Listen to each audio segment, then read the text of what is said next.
தேச பாத்திருந்து ஏங்கி ஏங்கி காத்திருந்தேன் காணல்ல.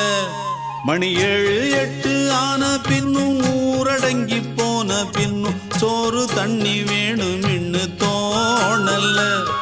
என் தெம்மாங்கு பாட்டை கேட்டு தென்காத்து ஓடி வந்து தூதாக போக வேணும் அக்கறையில். நான் உண்டான ஆசைகளை சொல்லாம பூட்டி வச்சு உள்ளார வாடுறேனே இக்கரையில். நான் ஏரிக்கர மேலிருந்து 8 தேச பாத்திருந்து ஏங்கி ஏங்கி காத்திருந்தேன் காணல்ல. மணி 7 8 ஆன பின்னும் ஊரடங்கி போன பின்னும் சோறு தண்ணி